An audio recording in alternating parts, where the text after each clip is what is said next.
Hi YouTube, and this is JTrain997, and I'm back this time with my review of the Marvel Universe Spider-Man 2099 figure. Now, of course, this guy's from the first wave of Marvel Universe of 2011, and I'm really glad to see we actually got a variation on the Spider-Man we're getting instead of the standard, slightly tweaked red and blue suit or the black suit. They're finally getting into Spider-Mans I care about. Of course, they have made a few variations along the way, but personally, I was really looking forward to this guy, and I'd love them to see them make a Spider-Man Noir figure. That would be great. But as you can see here in the packaging, he comes with his base and his same little cluster of webbing that most every Spider-Man figure from this line comes with, in the same way that most every Iron Man figure comes with the same little generic clip-on blast. But onto the back of the packaging, you can see his picture up there, and his read-up says, "In a future ruled by a corrupt and profit-mad corporation, Earth is starved for heroes.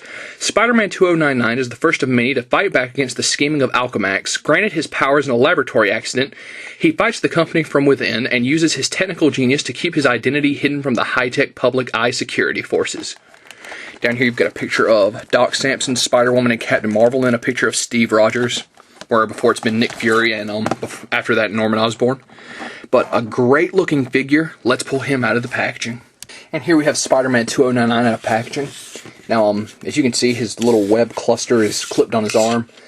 I'm not crazy about the way it clips. I mean, I like the way they kind of designed it like it's all spinning up around his arm, but I don't know, it's an accessory. Better than nothing, but at the same time, I know you guys can do better.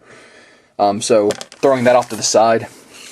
Actually, that might look a little big, but it would be fit nicely on a 6-inch Spider-Man as well. Might look into that. Anyways, this figure has actually got some really nice detail on him, especially on this little webbing cape on his back. Let's zoom in on that. It's a clear plastic. You can see there's all the, detail is there. And it really looks nice against this bright metallic glossy paint Spider-Man 2099's got. So panning back out. Pulling him off his base. Of course, the standard Marvel Universe base says Spider-Man, he's number 5. His articulation, his head can go side to side, spin, and goes up and down slightly. His arms go out to this point. Would do a full 360, but due to the webbing cape, you kind of got to watch it. Spins at the bicep, spins at the elbow, and spins at the wrist. He has some very nice abdomen movement. He can also turn, go up and down, etc., etc. Same for both arms. His legs go out, forward, don't really go back, are double jointed at the knee, and have an ankle joint.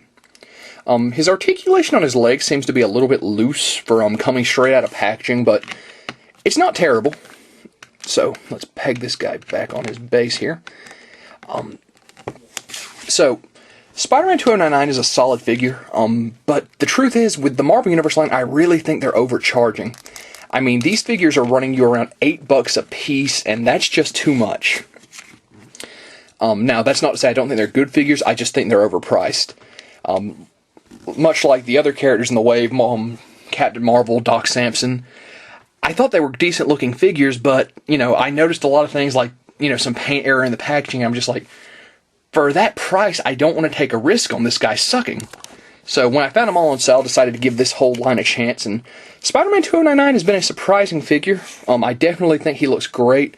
There seems to be some very minor paint error right there on his chest, where some of the red kind of spilled over, but that's a very minor complaint. I've seen far worse paint errors in this line. So, the webbing accessory, once again, probably going to try that on a 6-inch Spider-Man, see how that works. But Spider-Man 2099 himself is a very posable, very highly detailed, very nice figure. If you're a fan, I definitely recommend picking him up. He's definitely one of the ones that are worth the higher price tag. And that being said, this is JTrain997 saying I'll see you soon, YouTube.